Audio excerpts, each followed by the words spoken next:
Muito bom, meus queridos. Vamos lá, nós estamos estudando junho de 61. Nós começamos semana passada a comunicação do Marquês de São Paulo e a gente vai só fazer a leitura, nós só começamos, a gente vai fazer a leitura do comecinho da evocação dele, para a gente poder retomar aqui o tema, né? Kardec, antes de começar a evocação, vocês devem se lembrar, ele falou a respeito dos ensinamentos trazidos pelos homens vulgares, né? A gente até pontuou que quando Kardec falava homens vulgares, ele não estava falando no sentido que a gente tem hoje, de uma coisa, né, fútil, mas sim de uma pessoa comum. Então, o Marquês de São Paulo é uma pessoa comum, que eles vão entrevistar aqui, conversar com ele e extrair ensinamentos interessantes da comunicação dele. Tá certo? Então vamos lá, deixa eu compartilhar aqui a minha tela. Soraya, você faz a leitura?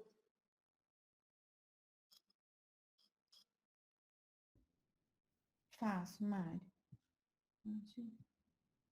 Só um minutinho, vamos lá. Estão vendo aí? Esse a gente...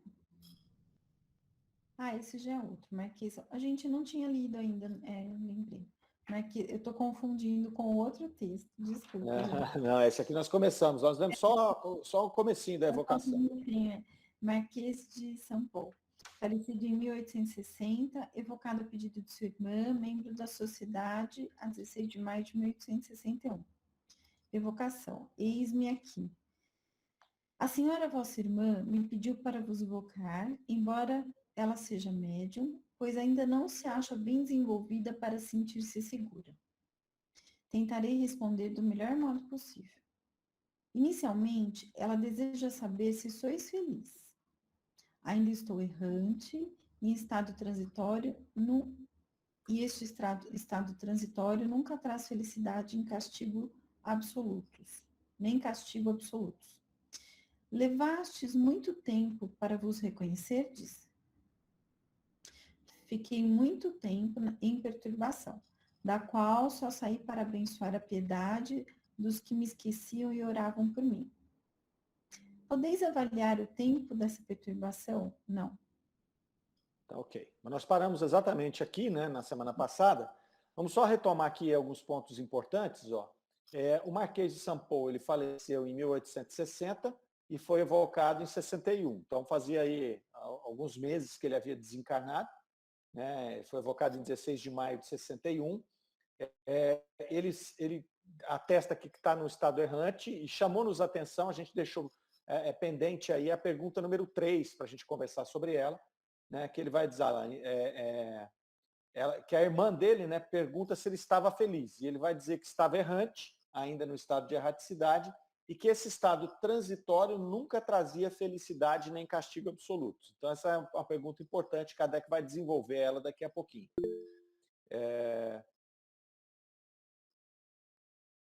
Isso, nem castigos absolutos. Aqui o que ele está falando, a Soraya está perguntando ali no chat, né, o que a gente poderia entender por nem castigo, ele está dizendo aqui que esse estado transitório...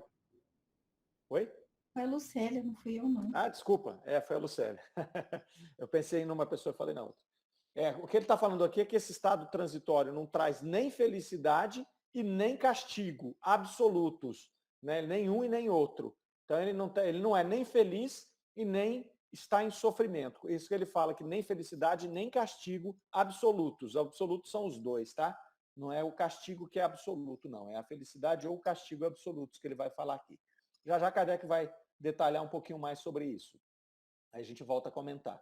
E aqui chama a atenção, perguntando se ele levou muito tempo para se reconhecer. Ele falou que ficou um tempo lá em perturbação. Ele fala, fiquei muito tempo em perturbação. Então aqui ele já mostra que ele passou bastante tempo ali nesse estado, né? E ele falava que só saía dali para abençoar a piedade dos que oravam por ele. Então a gente ressaltou aqui no finzinho do nosso estudo da semana passada a questão da prece, né, da importância da prece para aqueles que já se foram, né, que essa prece é super importante, os espíritos são unânimes em atestar a questão da prece, né, da importância da prece. Então nós paramos exatamente aí. Vamos voltar ali então, para a gente dar sequência. Se vocês quiserem fazer algum comentário, vocês interrompam. Manda lá. Quais de vossos parentes os que logo reconhecestes? Reconheci minha mãe e meu pai, que me receberam ao despertar. Foram eles que me iniciaram na nova vida. Como foi que no fim de vossa doença parecias conversar com aqueles que havíeis amado na terra? Porque antes de morrer tive a revelação do mundo que ia habitar. Eu era vidente antes de morrer, e meus olhos se velaram na passagem da separação definitiva do corpo, porque os laços carnais ainda eram muito fortes. Observação. O fenômeno do antecipado desprendimento da alma é muito frequente. Antes de morrer, muitas pessoas entreveem o mundo dos espíritos. Isto acontece, sem dúvida, a fim de suavizar pela esperança o pesar de deixar a vida. Mas o espírito acrescenta que seus olhos se velaram na passagem da separação. É um efeito que ocorre sempre. Nesse momento, o espírito perde a consciência de si mesmo. Jamais testemunha o último suspiro do corpo. E a separação se opera sem que a suspeite. As próprias convulsões da agonia são um efeito puramente físico, cuja sensação o espírito quase nunca experimenta. Dizemos quase, porque pode acontecer que essas últimas dores lhe sejam infligidas como castigo. Olha só, temos aqui algumas informações interessantes, né? Por isso que Kardec falou, né, que esses espíritos, espíritos vulgares aqui, eles ensinavam muito, que eles vão trazer as experiências reais, né, da maioria de nós, porque se você entrevista só os espíritos superiores, você não vai ter a experiência da grande maioria, né? Porque a grande maioria de nós estamos aqui na terceira ordem, espíritos imperfeitos, e vamos passar por essas sensações desses espíritos aqui. A gente espera que nós não. A Marleninha chegou aí. Ó. A Marleninha é um exemplo de quem não vai passar por esse problema. Oi, Marlene, tudo bem? Eu estava aqui, é que eu estava escondidinha, tudo bem. Porque eu vou direto lá Vai direto para algum andar de cima, Marlene, a gente não sabe onde. Mas é interessante que Kardec vai falar isso para nós, né, dessas oportunidades de conversar com esses espíritos, e a gente vai vendo aqui como são ricas essas comunicações. Então ele vai falar lá que ele reconheceu o pai e a mãe dele, né, ao despertar, que foram eles que iniciaram numa vida nova, numa nova vida ali. Então também é recorrente os espíritos mencionarem familiares que estão esperando. Alguns mencionam familiares que tiveram contato nessa vida, ou até espíritos amigos que foram conhecidos de outras encarnações, mas que o espírito de pronto ali ele meio que reconhece, né, aqueles seres. Mas sempre a gente está assistido no plano espiritual nesse momento. A gente conversou sobre isso aí uma semana ou duas, que muitas vezes nós é que não conseguimos enxergá-los, né? Eles estão ali para nos recepcionar. Mas, de repente, a perturbação é tão grande que a gente não consegue ter acesso a esses espíritos. Esse mesmo espírito aqui do Marquês de São Paulo, ele falou que ele ficou em perturbação um longo tempo. Então, durante esse período de perturbação que ele estava, ele não conseguia enxergar esses familiares que estavam ali. Mas foi o pai e a mãe. Aí depois ele vai falar ali do final da vida dele, né? Porque também uma coisa que acontece muito, aconteceu com ele, que no fim da doença dele ele já tinha algum contato com a espiritualidade. Nós já mencionamos isso aqui também, até a Marlene mencionou da Dona Rosinha, que ela tinha, né, alguns contatos, falava, conversava com outras pessoas. Eu tive um primo que desencarnou agora, está fazendo 3 semanas, e que um pouco antes do desencarne dele, ele também começou a fazer contato com vários espíritos.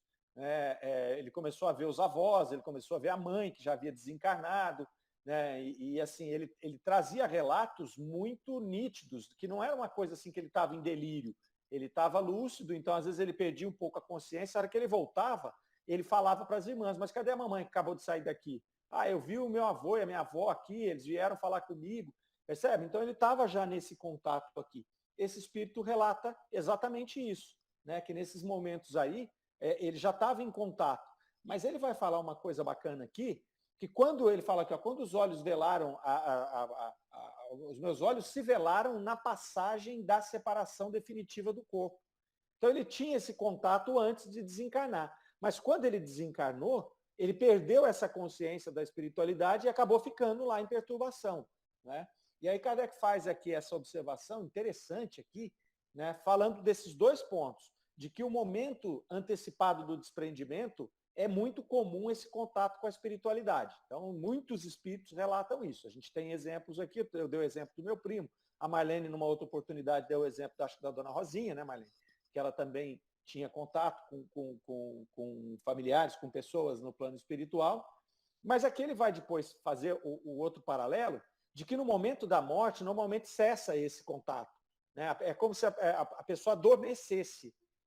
E isso é muito interessante, porque nós conversamos também aqui há uma semana ou duas sobre a falta de relato que nós temos do momento do velório, por exemplo, né? Então, são pouquíssimos os espíritos que mencionam o seu velório, né? Então, no caso aqui que a gente estudou da revista até agora, nós tivemos um caso que foi quando eles evocaram o espírito no velório dele, que estava lá aquele médium vidente, que eu esqueci o nome dele agora, não estou me lembrando o nome, e que eles evocaram e conversaram com ele no velório. Mas, via de regra, o espírito comenta depois, que já passou algum tempo, né? Até aqueles em grande perturbação que comentam que estão vendo, né, o seu corpo ali, ele fala, vejo os vermes me roerem, né, vejo o meu corpo enterrado, mas ele normalmente não relata o velório dele. Então, aqui Kardec está explicando, está meio que afirmando esse pensamento que a gente tinha desenvolvido há alguns dias, né? Dessa dificuldade, desse momento em que o espírito realmente ele entra nesse estado, né, de sono, vamos dizer assim, né, de perda de consciência, melhor, e aí ele não vê esse período aí. Então, ele coloca aqui que mesmo antes ele vendo no mundo dos espíritos, nesse momento aqui, ele perde a consciência de si mesmo, é o que Kardec colocou aqui, né? Jamais testemunha o último suspiro e a separação se opera sem que a suspeite. Essa é outra questão também que os espíritos comentam, né? A morte em si, ela não dói. O espírito pode estar sofrendo bastante antes da morte, mas no momento em que ele está morrendo, que ele vai morrer, o desprendimento não é doloroso, esse desprendimento do espírito. E é que Kardec vem colocar essa observação aqui. Ele traz essas observações a partir do volume de conversas que ele tinha tido com os espíritos. Então, ele ia selecionando, né, essas constantes, essas comunicações que batiam. Olha aqui, ó, sempre os espíritos dizem isso. Então, a gente já falou aqui hoje da prece, né, a gente já falou desse momento que antecede a morte, dele poder ter contato com o mundo espiritual, da pouca revelação dos momentos posteriores à morte naquele desprendimento, né, que é o caso do velório que nós mencionamos, e do processo dele não sentir, na maioria das vezes, o processo de morrer mesmo, né? Então, na hora que você morre, o seu espírito já está adormecido, e aqui ele coloca, ele faz uma exceção aqui a essa regra, né, colocando ali, ó, em alguns casos, ele vai dizer aqui, ó, dizemos quase, né, porque pode acontecer de as últimas dores sejam infligidas como castigo para o espírito. Então, em alguns casos, o espírito vai sentir essas últimas dores, até o desprendimento, como castigo, mas quase sempre, ele coloca aqui, é uma regra, quase sempre ele está adormecido nesse momento. Certo? Algum comentário aqui com relação a esses... Ô, Mário, pois não. Quando fala assim também como castigo, eu acho assim que a gente tem que entender assim, castigo que a sua consciência lhe impõe. Né? Não tem nada a ver com castigo de Deus, castigo dos espíritos amigos. Então, é assim, castigo que a sua consciência lhe impõe, não é? Perfeitamente, perfeitamente. Né? Isso é muito importante, essa sua colocação, Eunice, porque senão a gente faz a leitura aqui e pode entender isso mesmo, né? Que há um castigo de Deus, que é uma punição. E não, é a consciência dele. Às vezes está até no planejamento reencarnatório dele passar por esse processo, né, para a sua depuração, seja como uma expiação, seja uma prova, mas muito bem colocado, né? Não é um castigo imposto por terceiros. Mesmo a perturbação, ela não é uma coisa imposta pelos outros espíritos. Ela é uma construção daquele próprio espírito, né? Tanto que demora o tempo que for necessário para ele acordar para a realidade. Senão a gente vai acabar imaginando questões de castigo divino, né? Não é o caso, não. É uma construção do próprio espírito. Pois não, Vitor? Eu acho que um ponto importante, né, eu desde sempre ouvi as pessoas comentarem sobre isso, né, quando a gente lê Castigo na obra de Kardec, estamos num grupo de estudo, é comum que surja esse comentário, como que a Eunice colocou, e eu acho que é cabível que se coloque um ponto muito importante que falta ainda para nós na interpretação do texto, que é o quê?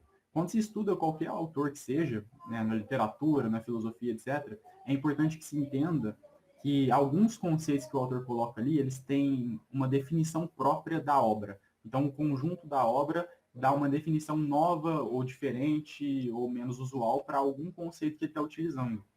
Então, quando o Kardec coloca castigo, ele mesmo explica isso. Então, se a gente estudar na obra de Kardec, no Céu e Inferno, por exemplo, ele coloca isso, ele explica o que é o castigo que ele está dizendo. Então, o erro que pode gerar, né, e às vezes de compreensão, é pensar que quando ele diz castigo, ele está dizendo castigo em Franca, São Paulo, no século XXI, em 2021. Com os conceitos que nós, francanos, temos de castigo, que tem aí carregado muito do catolicismo. Então é um erro enorme quando a gente traz o conceito que um autor trata na obra dele para a nossa vida. É o contrário, a gente que está lendo tem que entrar na obra do autor e entender o conceito que ele colocou ali, a época e etc. Né? Por exemplo, aquele termo que apareceu em algumas reuniões para trás aqui do conservador, né? Um espírito conservador. Então, eu até cheguei a comentar isso, que qual será o significado que tinha naquele momento, né? Até depois cheguei a ver o professor Luiz Felipe Pondé falando sobre isso. Assim, foi bem aleatório, porque ele comentou sobre o significado do conservador no francês. E, enfim, mas assim, tem significados diferentes, né? E isso é muito importante se ter em vista. Quando a gente vai estudar dentro da filosofia, qualquer autor que seja, a gente nunca lê pensando nos conceitos que nós temos, nas definições que nós temos das palavras. Algumas sim, mas a maioria que ele está tratando sobre conceitos que ele desenvolve, é importante a gente entender isso. Com Kardec não é diferente. Então, quando a gente lê castigo, Kardec usou o termo castigo e a gente pode, quando a gente está comentando entre nós, falar sobre castigo, mas é o castigo que Kardec define. Né? Não é o castigo que os católicos colocam ou que nós comumente pensamos. Esse não tem nada a ver, não era o que Kardec tratava, mas é o castigo que Kardec define na sua obra. Então, se ele deu uma nova definição para o termo e tratou dessa maneira na obra dele, está tudo bem a gente falar castigo. Mas eu entendo, né, porque eu também tenho esse pensamento dessa carga de castigo com cunho extremamente negativo de um Deus vingativo, né? Quando não é, Kardec não trata dessa maneira. Mas é importante fazer essa ressalva e também disseminar isso para que todos possam entender de fato que cada autor define de uma maneira alguns conceitos diferentemente de outros e diferentemente das épocas e etc. Show de bola, Vitor. Ô, Vitor, se você puder aí localizar para nós onde ele faz essa explicação de castigo, você mencionou no Céu e Inferno, seria bem legal. É isso que eu pensei. Beleza, eu vou fazer isso. Se puder fazer isso aí, você lê para nós aí. Talvez leia mais fácil do que você colocar aí. A mesma coisa que você colocou, muito bem colocado, Vitor, foi muito bacana a sua intervenção, é a dos espíritos vulgares, que ele fala lá no comecinho dessa evocação. Ó, se a gente procurar aqui que são vulgares, né, sinônimos de vulgares no dicionário, eu procurei aqui enquanto você falava, ó, tá aqui, ó, comum, corrente, banal, corriqueiro, frequente, habitual, normal. Esse é um conjunto. Depois o segundo conjunto é desprezível, bronco, chulo, baixo, grosseiro, grosso, obsceno, né, reles. A gente acaba normalmente usando vulgar para obsceno. Mas a semana passada você já tinha pontuado certinho isso, né? Você até colocou essa palavra, Marlene. Eu tinha esquecido a palavra e você falou de obsceno, né? É. Agora, o que acontece aqui é que está na mesma forma do caso do castigo. Era um uso comum dessa palavra lá na época de Kardec, né? Então, é importante aí, Vitor, se você puder localizar esse caso do castigo aí para a gente poder avançar um pouquinho mais nesse tema interessante aí. Mais algum comentário? Se não, voltamos. Vamos lá. Como é que as lembranças da infância pareciam vir de preferência? Porque o começo é mais aproximado do fim que do meio da vida. Como compreendeis? Quer dizer que os agonizantes se lembram e veem como consoladora miragem os anos jovens e puros. Observação. É provavelmente por um motivo providencial semelhante que os velhos, à medida que se aproximam do termo da vida, tem por vezes lembranças tão parecidas dos menores detalhes de seus primeiros anos. Porque, falando do vosso corpo, faláveis sempre na terceira pessoa, porque eu era vidente, como disse, e sentia nitidamente as diferenças que existiam entre o físico e o moral. Essas diferenças, ligadas entre si pelo fluido da vida, tornam-se bem distintas aos olhos dos agonizantes videntes. Observação. Acho que precisava subir um tiquinho, né, Ricardo? Eis uma particularidade singular apresentada pela morte desse senhor.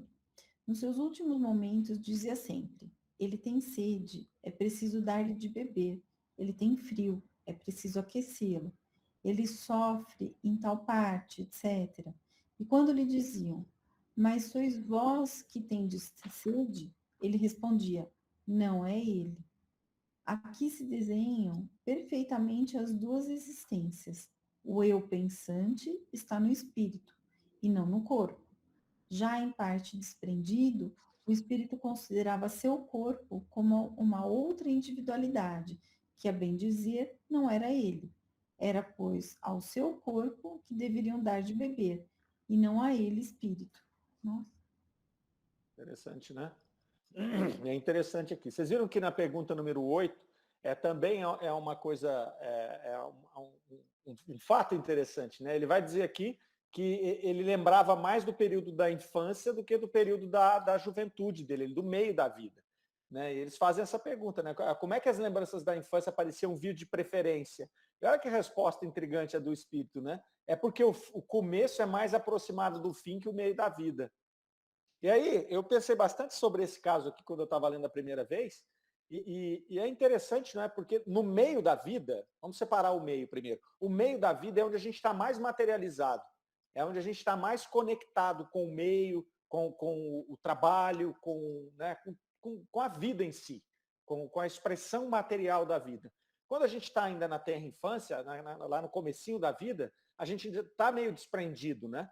Então, a gente já viu várias vezes que no começo da vida, ali até ali 7, 8 anos, o espírito ainda está naquele processo de conexão, né? Do processo da reencarnação. E no final, nós acabamos de ver que ele já começa a ter de novo contato com a espiritualidade.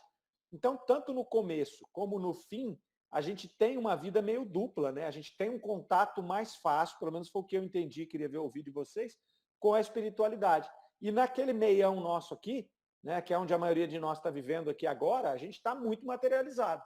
Então, a gente está aqui realmente vivendo a nossa encarnação, aqui as nossas experiências. Eu, pelo menos, entendi assim, né, que o começo e o final a gente já está mais que um pouco mais espiritualizado. Vocês concordam com isso? Não?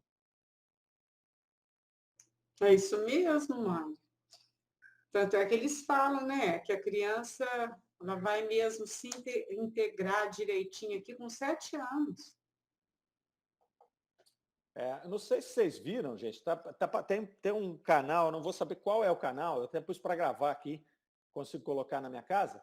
Tem um programa agora que chama Reencarnação, o Espírito em Meu Filho. Não sei se vocês viram esse programa. Não, não vi, não. São vários, é uma série, são vários episódios, mas vários mesmo, que eles colocam casos de crianças com lembrança de reencarnação. Eu achei extremamente... Eu assisti um pela Netflix, mas chama... chama... Vida Após a Morte? Vida Após a Morte. Esse é muito bom também, né? Esse é mais ou menos naquela linha, só que ele mostra várias crianças com lembranças de vidas passadas. Vários. Alguns que a gente já conhece, né? Ele mostra alguns que a gente já ouviu a história. Inclusive, ele acho que no segundo episódio, ele mostra um dos meninos que tem nesse que você mencionou agora, Marlene. Mas tem vários outros. Eu achei muito interessante, porque são muitos casos. Está na 3ª temporada já. São Como chama, Mário? Chama Reencarnação, o Espírito em Meu Filho. Depois eu vou pegar aqui para a semana que vem, eu falo para vocês qual é o canal. Que interessante, esse aí eu não conhecia, não. Vou ver se eu assisto. Nós damos aquele encontro das gestantes e cada um dá uma aula. E a minha é mais ou menos essa. Meu filho tem uma história. Acho que eles copiaram de mim, viu? E aí, nas últimas nos 2 encontros, eu conto a história de um daqueles meninos, né? Que é o Atlas, né? Até eu acho tão interessante que o molequinho estava passeando com a mãe e fala assim, ah lá, esse parquinho aqui é que minha mãe me trazia, né? Aí a mãe já tinha meio desconfiada, porque ele sempre pontuava algumas coisas assim, ela falou assim, eu te trazia aqui, não, aquela outra do cabelo bonito. Coitada da mãe, ainda foi obrigada a falar que a outra mãe tinha um cabelo mais bonito. Mas uma das vezes que eu contei essa história, né, ainda foi no presencial, depois, no outro dia, a moça grávida, ela falou para mim, assim, em particular, nossa, eu fui contar, né, da aula de domingo passado, que era a que eu tinha dado. E meu marido não gostou. Ele falou assim, de jeito nenhum. Meu filho não viveu nada, vai começar tudo agora conosco. Aí eu comecei a rir, falei, tá bom, deixa ele acreditar nisso, né? Se ele está feliz assim, né? É, Mas é impactante você ver os pais contando justamente essa questão, né, Marlene? A estranheza que dá quando o filho começa a falar de outra pessoa, de outros pais, né? Eles ficam extremamente chocados, eles relatam lá, porque de fato a gente acha que o filho é nosso, né? É uma coisa, é quase que uma posse. E não tá louco, ele já viveu um monte, né? Inclusive um dos meninos lá, ele escreveu E o Vento Levou. É muito interessante, ele foi o autor de O Vento Levou. E ele volta. você está brincando. Muito Eu quero legal. ver. Ô, Muito bacana. Mário, e um desses meninos, naquela outra série, né? Ele, já adolescente, ele vai dar entrevista e ele fala, olha, hoje eu não tenho lembranças mais. Eu tinha lembranças quando eu era criança. Hoje, às vezes, nem que eu queira, eu não me lembro mais. Interessante. É isso que você falou, Mário. Na adolescência, ele já não se lembrava mais. Ele já conectou, né? Ele já está materializado, né? É. E é interessante esse espírito trazer essa informação aqui. Assim, eu não me lembrava de ter visto isso aqui, né? Mas ele traz exatamente essa colocação, né? E é recorrente também, né, Marlene? Depois dos 7 ou 8 anos, os meninos não lembram mais. Quase todos esses que participam desse seriado também não lembram mais. E é interessante que no começo, por exemplo, tem um lá que tinha sido um general russo, e o pai dele era militar. Então eles vão descobrir nas pontas até saber quem é o menino, quem foi o menino, né? E aí o menino agora, ele já está mais velho, no começo eles achavam que ele ia ser um militar, que ele ia ser um soldado igual o pai, porque ele tinha influência do pai da vida anterior. E aí ele fala que ele não tem nenhum tipo de intenção de ser militar, passou aquilo também, aquela fixação que ele tinha, né, pelas coisas militares. Então é muito interessante, porque enquanto ele estava ali acessando aquelas memórias, ele fazia tudo que o militar fazia. Né? Quando o pai foi para a guerra, ele sentou com o pai e ele dava as instruções para o pai o que ele tinha que fazer, o que o pai tinha que fazer na batalha. O pai estava indo para o Iraque. Então, depois ele passou, ele não tinha mais nada disso, ele não se lembrava mais de nada. Então, eu achei extremamente interessante. E tem uma menininha também que ela faz contato com a mãe da vida anterior. Então, aqui é bem parecido com o que esse espírito está falando.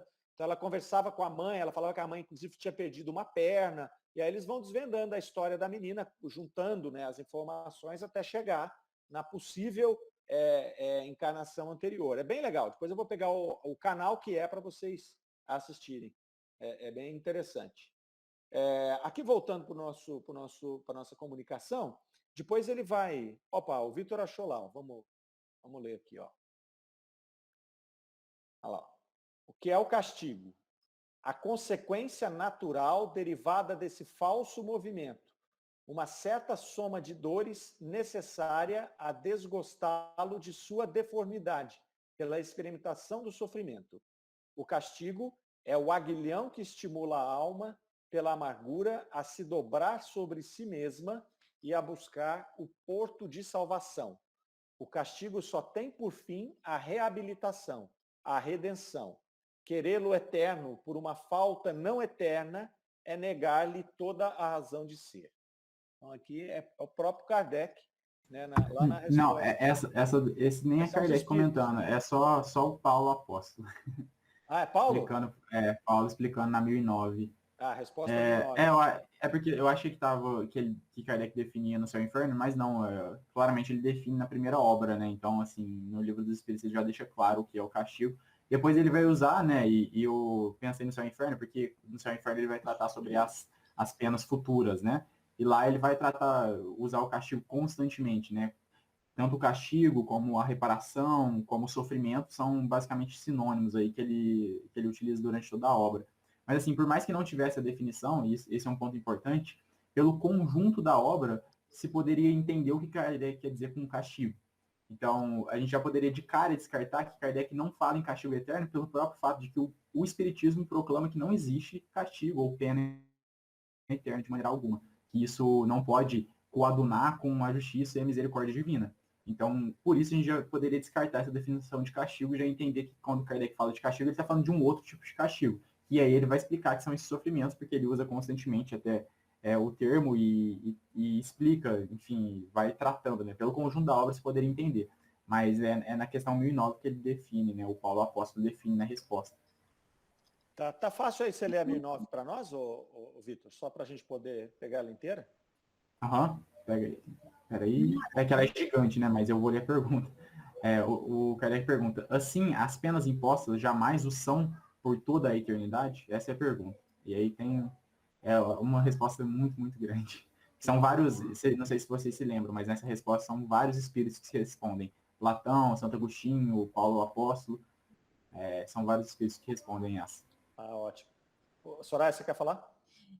Porque vendo aqui, né, observando como está escrito e como a gente imagina, o castigo, ele passa uma ideia, pelo menos do que eu consigo interpretar, de que é a aplicação de algo, é como se fosse uma punição que alguém aplica a outro. Né? Então, seria alguma coisa assim, é como se você fosse vítima de um outro. E, na verdade, eu acho que o que Kardec faz com que a gente reflita é que o castigo, na verdade, ele é um processo muito mais interno, pessoal. Ninguém está fazendo com você com você mesmo. Né? Não tem esse outro. É você consigo mesmo. Né? Então, assim, eu acho que é muito mais um processo de remorso, é um trabalho interno doloroso, e que não tem essa ação externa como a gente imagina, né? Deus aplicando, não é isso. A sensação que eu tive com essa leitura é essa, talvez, quando o Vitor coloca para a gente, pelo conjunto da obra, é realmente porque muitas vezes não há no vocabulário uma palavra exata para isso, né? Então, eu acho que há necessidade dessa interpretação, né? Que eu penso que desvincular da ideia de que você é vítima da aplicação de alguma coisa, né? De uma penalidade, de uma sanção disciplinar. Não é isso, né? O castigo não é uma sanção disciplinar, não é é algo que é uma experiência interna mesmo, né? Não sei, era só uma reflexão. É por aí mesmo. Né? Tanto que ele coloca ali, né, aqui no começo, ó, o que é castigo, né? A consequência natural. Consequência natural, Então, quer dizer, é como se fosse uma expiação, né? Eu acho que talvez se a gente trocar a palavra castigo por expiação, na maioria das vezes eu acho que vai funcionar. Você concorda com isso, Vitor? Isso aí que você falou. Desculpe, Vitor, pode falar? Não, pode falar, Marleninha, depois eu coloco. Consequência natural, acho que é bem isso, né, Mário? Por exemplo, se eu chuto uma pedra, ou involuntariamente eu tropeço na pedra, machuco o meu dedo, vai doer pra caramba, às vezes vai quebrar, tal. Não é castigo, nem da pedra, nem de Deus. É uma consequência natural de um choque, né? Que meu dedo, mais delicado, tal, bateu na pedra e eu me machuquei. Então, mesmo que seja externo, não é o externo, vamos dizer assim, é o externo que eu busquei, né? Ou que eu não prestei atenção, ou que eu fui distraída. Mas não é Deus que faz nada, né? O castigo nesse sentido, é uma consequência natural mesmo. Que aí a gente tira Deus dessa, né? Causado por nós mesmos, né? Acho que se fizer esse exercício, quase sempre vai dar certo. Trocar por expiação quase sempre vai dar certo, eu acho. Pode até fazer uma brincadeira aqui. Mas não existe uma lei aí no psiquismo? Você fala, Pode falar. Não, é porque é exatamente isso, né? Eu posso ler aqui o que eu enviei, porque, na verdade, para quem quiser entender mais a fundo, né, o que Kardec quer dizer com reparação, com expiação, com castigo e etc., basta com que leia esse capítulo do Céu e Inferno, que lá ele desdobra tudo isso, né, dessa questão das consequências das nossas ações. Então, o Código Penal da Vida Futura, lá no Céu e Inferno, é o capítulo que ele dedica para isso. Eu mandei um trechinho aqui que define bem o que a gente está comentando, que é uma nota que ele coloca. Pode ler, Eu vou ler aqui. por favor. Ele diz: a necessidade da reparação é um princípio de rigorosa justiça que se pode considerar como a verdadeira lei de reabilitação moral dos espíritos. É uma doutrina que nenhuma religião proclamou ainda. Entretanto, algumas a repelem, porque achariam mais cômodo poder apagar suas más ações com um simples arrependimento, que custa apenas palavras, e com a ajuda de algumas fórmulas. Elas podem acreditar que estão quites, verão mais tarde se isso lhes basta. Poder-se-ia perguntar-lhes se esse princípio não é consagrado pela lei humana, e se a justiça de Deus pode ser inferior à dos homens. Se elas se achariam satisfeitas com o indivíduo que, tendo-as arruinado por abuso de confiança, se limitasse a dizer que lamenta infinitamente. Por que recuariam perante uma obrigação que todo homem de bem reconhece ser seu dever cumprir, na medida das suas forças? Quando essa perspectiva da reparação for inculcada na crença das massas, será um freio muito mais poderoso do que a do inferno e das penas eternas, porque se refere à atualidade da vida, e o homem compreenderá a razão de ser das circunstâncias penosas em que se acha colocado. Então, basicamente, ele está mostrando para a gente que é uma lei divina. É uma lei divina e um exemplo de uma lei física, né? Porque o Kardec vai dividir em leis morais e leis físicas, né? Que seriam as leis divinas. E é como se fosse a lei da gravidade, né? Se a gente joga algo para cima, aquela coisa vai cair. As leis morais é a mesma coisa. Se a gente toma um tipo de partido, a gente vai ter um tipo de consequência. E isso é natural, acontece naturalmente, né? Não é Deus falando, eu vou castigar ele. Não, é uma consequência das leis já impostas por Deus anteriormente. Então, se eu cometo um erro, eu terei que repará-lo, né? E tem um processo que Kardec explica para nós, que é o arrependimento, a expiação e a reparação. São esses 3 passos que ele desdobra nesse capítulo que eu citei. E lá ele explica perfeitamente, assim, não deixa nenhuma dúvida do que esse castigo, ou essa expiação, ou essa punição, que são termos que ele usa. Né, e por que desse sofrimento. Está tudo muito bem explicado lá, mas basicamente é uma consequência de uma lei divina, né, a lei natural. Perfeito. Tom, você tinha feito um comentário aí? Deu, Tom sumiu. Tom já desdobrou, Mário. Já desdobrou. Mas ele tinha comentado alguma coisa aí do psiquismo, né? De estar gravado no psiquismo. Acho que foi isso, não foi, Marlene? Por aí que ele fez a pergunta, você lembra? Acho que ele falou de alguma coisa do psiquismo aí. Mas é isso mesmo, é isso mesmo. Não existe uma lei no psiquismo, a lei de Deus não está na nossa consciência. Perfeitamente. Estando na consciência, ela vai funcionar em nossa vida. Quer dizer, ninguém escapa, né, da justiça divina. Que se mostra através dessa lei natural, né? É uma coisa muito natural. Então não é um castigo, como bem foi colocado, não é um castigo imposto, né, de fora para dentro. Ele é sendo uma lei natural, nós estamos aí ligados a esse tipo de reparação, é a lei de causa e efeito, né? Então, se nós desequilibrarmos essas questões, que são essas leis morais que o Vitor citou, nós vamos ter que reparar. E não precisa ninguém cobrar, é a nossa consciência que vai cobrar. É por isso que o espírito entra em perturbação, né? Alguém falou aí no começo, talvez tenha sido foi a Eunice que falou, né? Que não é a espiritualidade de Deus que põe o espírito em perturbação, é a culpa. Né? A culpa, né? Então, mas veja, a culpa, primeiro ela vem, porque na medida que nós vamos ficando mais responsáveis, mais autônomos espiritualmente, vem a culpa, mas a espiritualidade vem batendo para a gente nem culpa ter, né? Você tem que ter responsabilidade. Errei. Eu fiz isso com fulano, eu não deveria ter feito, errei pela minha ignorância. O que eu posso fazer agora para resolver esse problema? Eu gosto sempre de dar um exemplo, né? Estou no trânsito, infringi a lei de trânsito, tal, bati no carro da outra pessoa, estraguei o carro dela, machuquei a pessoa, sei lá. Não adianta eu só chegar e pedir desculpa, isso é importante, claro, mas eu não posso ficar nesse lugar só. Também não adianta eu sentar na calçada e ficar chorando, também não adianta. O que eu tenho que fazer? Eu tenho que pagar os danos, né? Aí sim. Aí pronto, acabou-se. Eu pedi desculpa. Não, tudo bem, mas a culpa é um sinal de que existe alguma coisa por trás.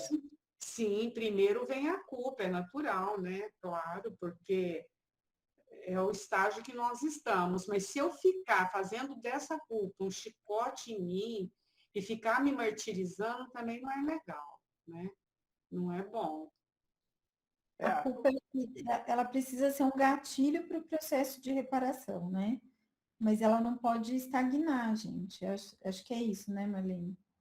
Eu acho que é bem isso mesmo, você definiu bem, Soraya. A culpa ela tem que ser esse reconhecimento de que nós fizemos alguma coisa contrária a essa lei moral, né? Seja ético, moral, que seja.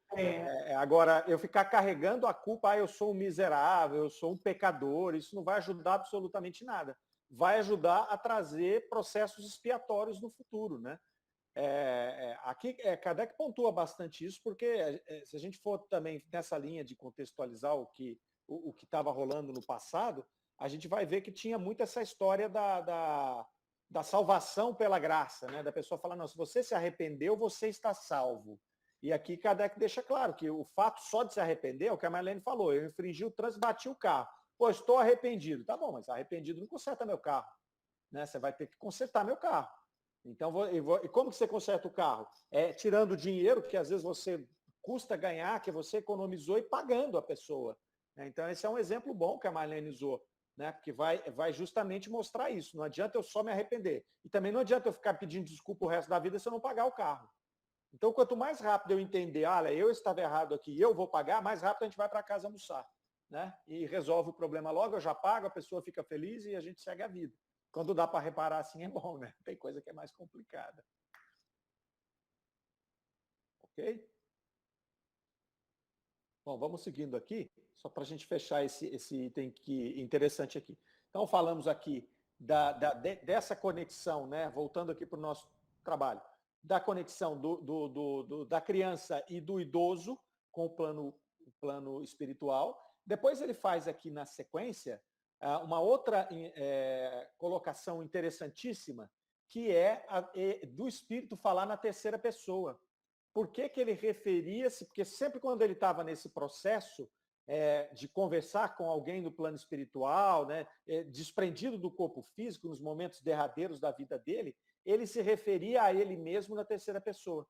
Então ele falava, dê a ele tem sede, né, é preciso dar-lhe de beber, ele tem frio, é preciso aquecê-lo. Então ele já estava ali nesse processo meio que de perturbação, ele estava desprendido, né? E ele já estava enxergando aquele corpo físico como uma terceira pessoa. É o que ele vai colocar aqui. Né? Não é ele lá. Aí Kardec vai pontuar. Aqui se desenham perfeitamente as duas existências. Né? O eu pensante que está no espírito e não no corpo físico. Então ele vê o corpo físico ali, ele já está num processo meio de perturbação, né? Então ele acaba se referindo ao corpo físico como uma terceira pessoa.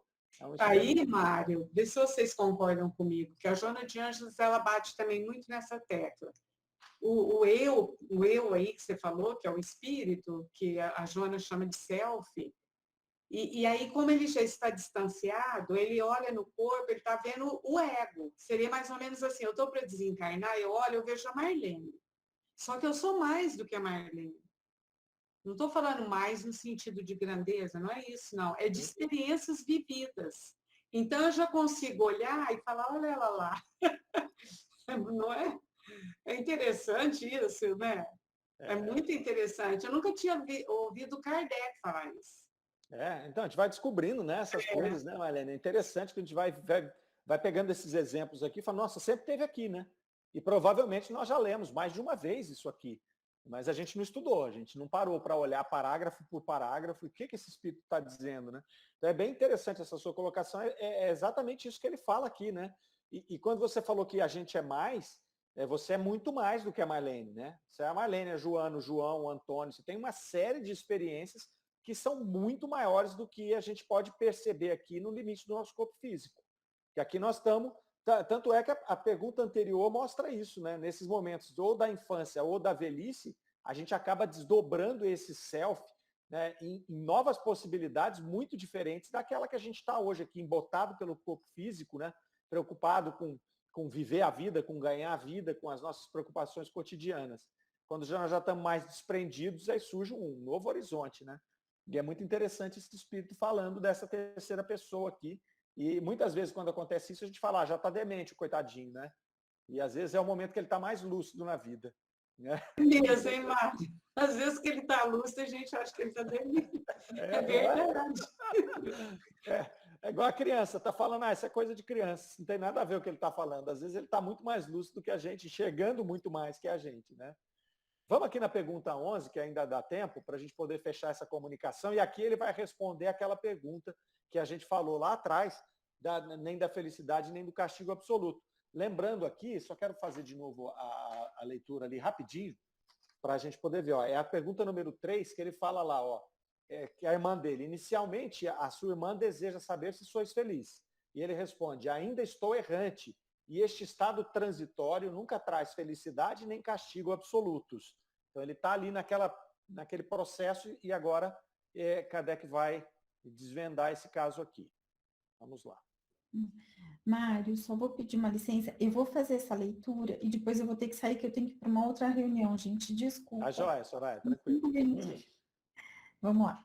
Aquilo que dissestes do vosso estado errante e da duração de vossa perturbação levaria a crer que não estáis feliz. Contudo, vossas qualidades deveriam fazer supor o contrário.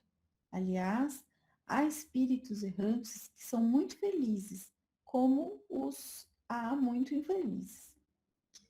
Eu estou no estado transitório. As virtudes humanas aqui adquirem seu verdadeiro valor.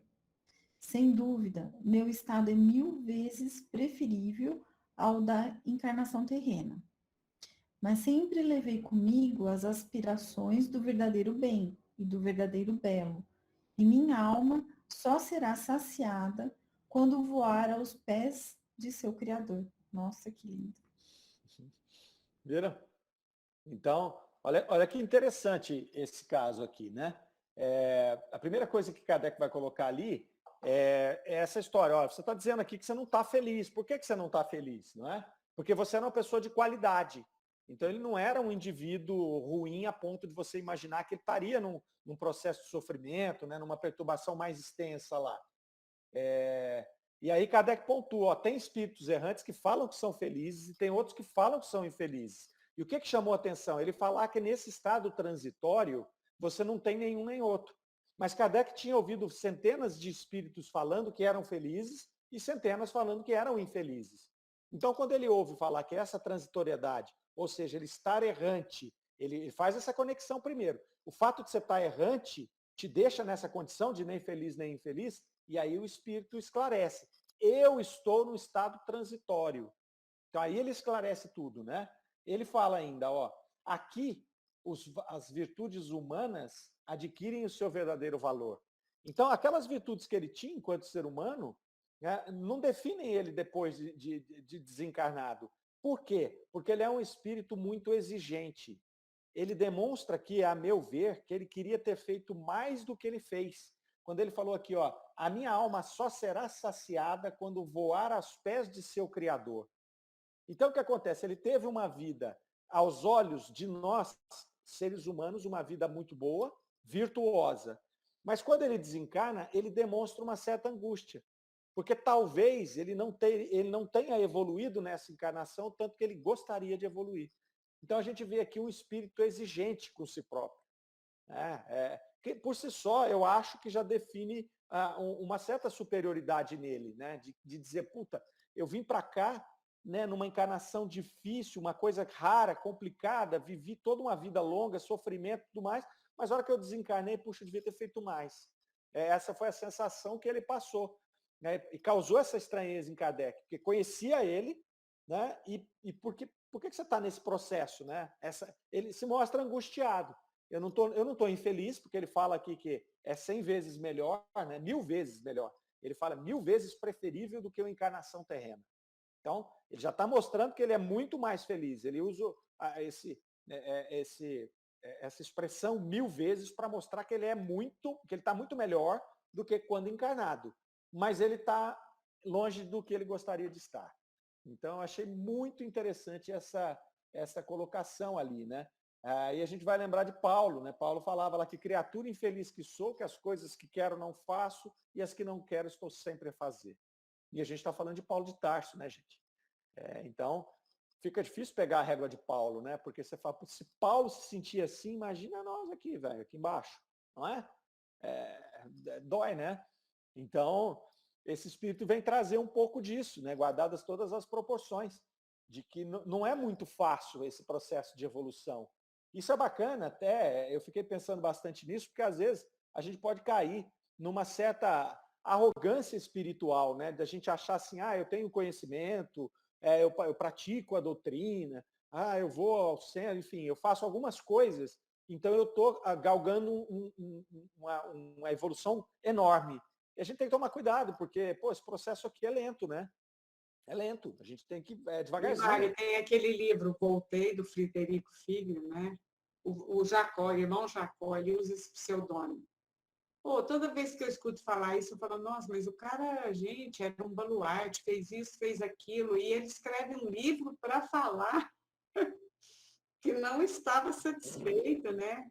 Que ele poderia ter feito muito mais. Aí eu acho que ele escreveu para puxar a nossa orelha mesmo. Mas bem que você falou, né, Mário? Nós, até chegar aos pés do Criador, nós estamos muito longe mesmo. Esse espírito traz, né, Marlene, essa dose de realidade, que eu acho que é importante, né? Da gente sempre ter esse ímpeto de fazer mais, de buscar se melhorar, né? E fazer também não é só o executar, né? É a gente fazer o que a gente falou aqui agora mesmo. É a gente se conhecer, né? O autoconhecimento. Conhece-te a ti mesmo. Porque a partir do conhecimento de nós mesmos profundo, né? A Joana de Anjos também fala muito sobre isso, né? Esse conhecimento do eu profundo. Você mergulhar em você mesmo. Porque às vezes a gente fica embotado também com uma ideia fixa de fazer alguma coisa externa. Mas a gente não pode esquecer que essa outra parte é tão importante quanto da gente se conhecer, da gente se melhorar espiritualmente, né? Porque essa caminhada, por mais que a caridade seja uma ferramenta fantástica, a ação seja uma ferramenta fantástica, ela tem essa outra ponta, né? Da gente se conhecer espiritualmente para poder burilar essas outras coisas em nós, né?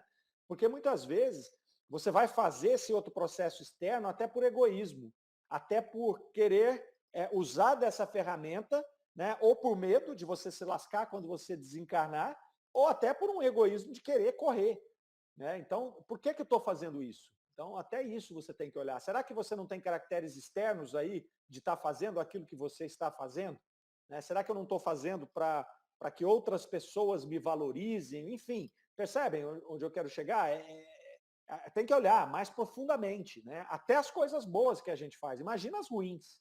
Né? Paulo de Tarso falava aqui, as coisas que eu quero eu não faço. E as que eu não quero eu estou sempre fazendo. Então, esse processo é difícil. Esse espírito vai mostrar para nós aqui, né, o quão lento é e o quão difícil é. E, assim, essa frustração dele, né? Essa frustração dele. É claro que depois, provavelmente, isso aí ele vai acomodar e vai seguir em frente, mas acho que ele queria estar mais perto do pai aqui, né? Ele não imaginava, não. Tem uma comunicação muito interessante no Céu e Inferno, e é bem breve, inclusive, ela tem 2 perguntas só, que foi feita pela neta, e ela evoca o avô. E aí ela pergunta qual era a condição do avô ali no plano espiritual, e ele responde que ele sofria pelo arrependimento de não ter bem empregado o tempo dele na Terra. E ela pergunta para ele, mas como assim? O senhor foi um homem tão honesto aqui na Terra, né? Uma pessoa assim de integridade, de honestidade, aplaudida por todos aqui na Terra, né? E ele responde que sim, ele foi honesto para os homens, mas não para Deus. Então a honestidade divina, a justiça divina é totalmente diferente de Deus, né? Da dos homens. Então, assim, muito interessante, é um outro exemplo disso, né? E ele descreve a diferença dessa justiça e a necessidade de se viver em consonância com a justiça divina e não com a dos homens. Então, assim, isso é muito interessante, é um ponto que chama bastante atenção mesmo. E o autoconhecimento é a chave, né? Para a gente poder nos aproximar cada vez mais dessa sintonia com a justiça divina. Né? Até entender os porquês, né? Por que a gente faz ou deixa de fazer determinadas coisas. Bom, terminamos aqui, meninos. Mais algum comentário? Se não, já são 8 horas. Ficamos por aqui. Até a semana que vem. Até a próxima.